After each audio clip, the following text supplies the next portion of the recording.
Harry's list of demands?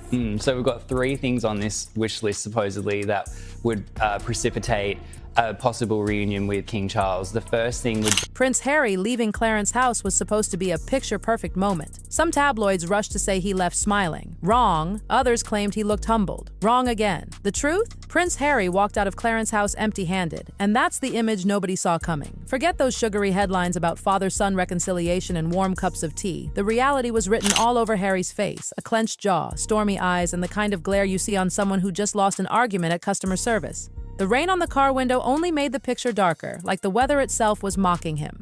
And here's the kicker. Reports say Harry's entire visit lasted 55 minutes, but insiders whispered that nearly half of that was spent on routine security protocols. That left barely 20 minutes of actual face-to-face time with King Charles. 20 minutes! Just enough for awkward nods, a couple of forced smiles, and maybe half a tepid cup of Earl Grey before the royal brick wall came crashing down. So why did Harry really show up that day? Harry, we know that this has been a core issue for Harry in terms of not only his relationship with the royal family, but anytime he's come to the UK.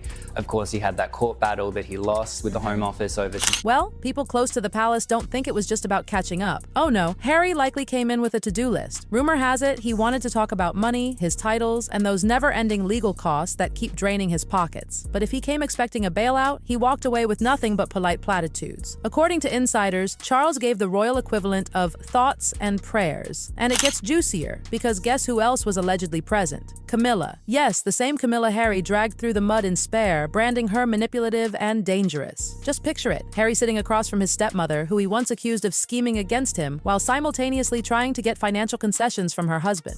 Fans online joked it looked less like a tea party and more like a courtroom drama, with Camilla quietly sipping her Earl Grey like a stone-faced judge. The public, of course, ate it up. Social media had a field day dissecting every grimace, every droop of Harry's mouth. One viral meme compared him walking out to a fired contestant storming off The Apprentice. Another tweet said, he walked in like a prince, walked out like a man Googling Uber fares brutal. And yet mainstream outlets spun their same old fantasy. Bridges rebuilt, hope for reconciliation. But side by side with those photos, the truth was undeniable. Harry looked rejected. And the timing couldn't have been worse. That to be reinstated, I mean, I think at this point it would have to be just paid for by the king personally, because there would be no way for them to reinstate it through the, I guess, the sovereign grant or anything. It would have to come from Charles. Just moments later, Harry had to plaster on a smile at an Invictus Games reception. Imagine that, faking cheer for the cameras while the internet replayed his stormy exit on loop. Commentators joked Meghan, thousands of miles away in Montecito, was already preparing her interrogation. Did Charles agree to the money? Did he promise security? Did he apologize to me? Fans imagined Harry in the back of the cab, rehearsing excuses for questions he couldn't answer.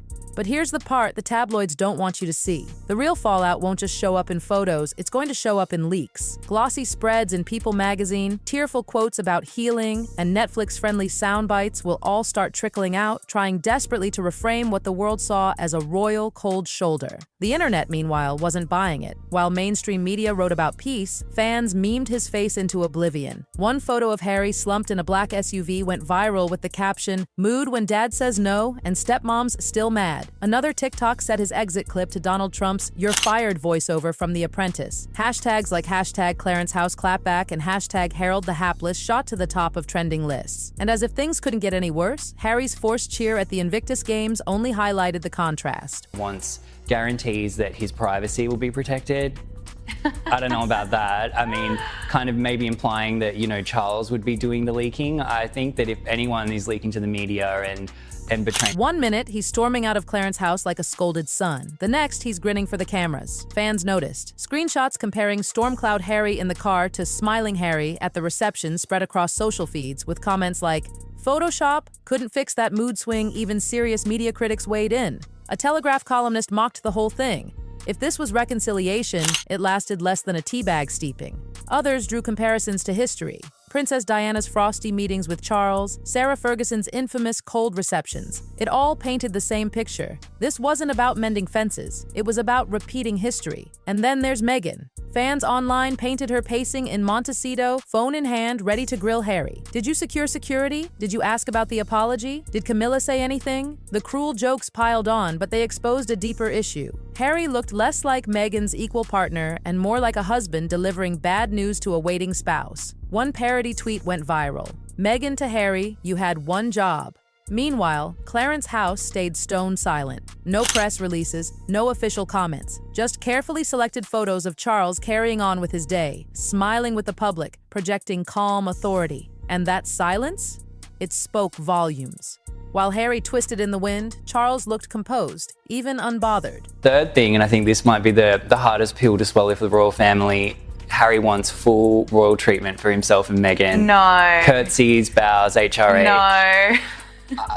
And here's where the drama boiled over. The leaks. Because let's be real, with Harry, leaks always follow. And right on schedule, they did. But instead of one neat story, two completely different narratives started battling it out. In the US, glossy outlets rushed to paint a fairy tale. Charles welcomed Harry warmly. They gushed. Hope for new beginnings. But in the UK, commentators ripped it apart. They pointed out the math. If the meeting lasted less than 20 minutes, how much healing could actually happen? Between sips of lukewarm Earl Grey, there was barely time to argue, let alone reconcile. So what was the real agenda? Money, titles, security? That's what insiders whispered. Some say Harry floated the idea of financial support to cover his ballooning court costs. Others believe he wanted clarity on whether Archie and Lilibet would keep their royal titles. Convenient, isn't it? When Netflix renewals hang in the balance, Spotify deals have flopped, and lawsuits are draining millions. As one tabloid put it bluntly, Harry walked in with a shopping list and left with an empty bag. And hovering silently through it all, Camilla. Multiple outlets hinted she sat in during the meeting. Not dominating, but very much there. A quiet presence, yes, but also a witness. Fans immediately dragged out quotes from Spare, where Harry accused her of feeding stories to the press and painting herself as the villain turned queen. Now imagine her sitting across from him, sipping tea while he tried to negotiate with her husband. Awkward doesn't even begin to cover it. Body language experts piled in too.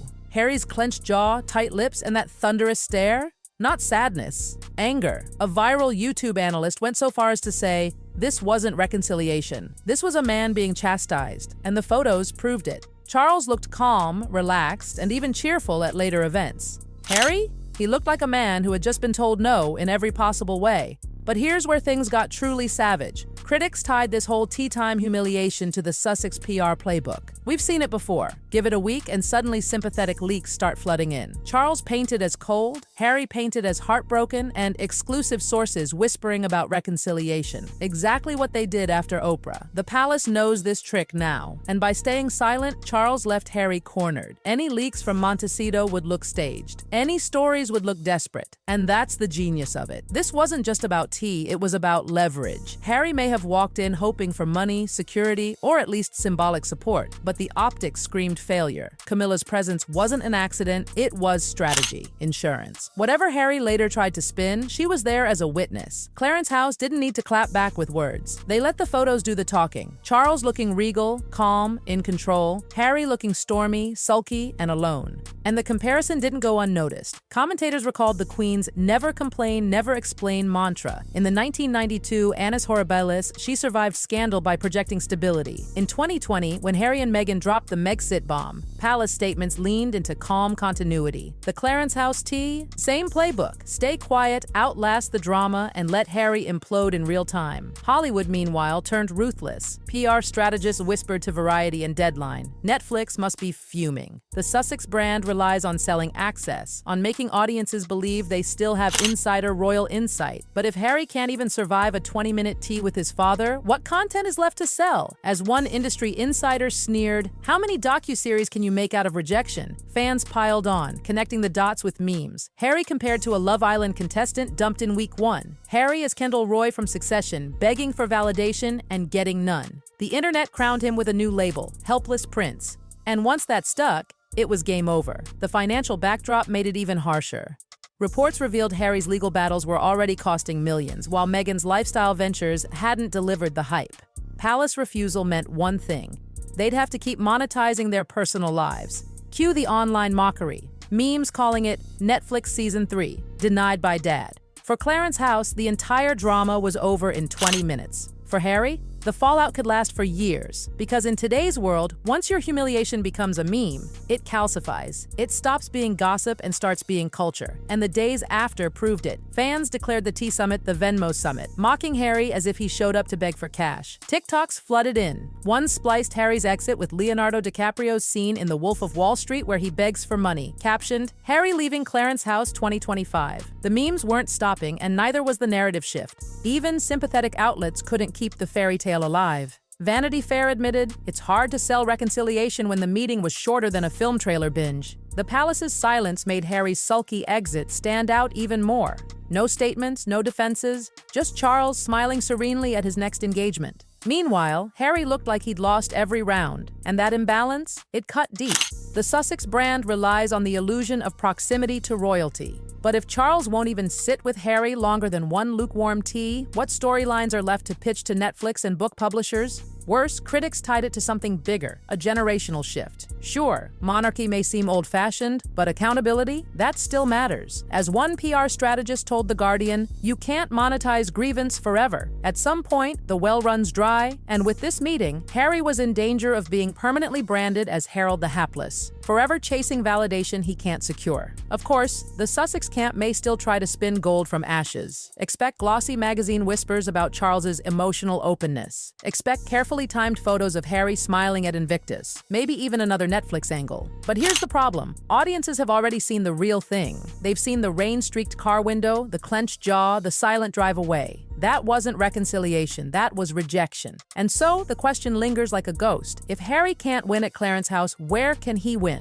Because if a 20-minute tea with his own father ends in humiliation and memes, what happens the next time he faces the cameras? What happens the next time Meghan pushes him to deliver results? That's why this story isn't over. Clarence house may have slammed the door on reconciliation, but Montecito? Oh, they're not done. They'll try to pry it back open. One glossy photo spread, one documentary, one leak at a time. But the world has already seen the look on Harry's face, and no PR spin can erase it. PR spin can erase it.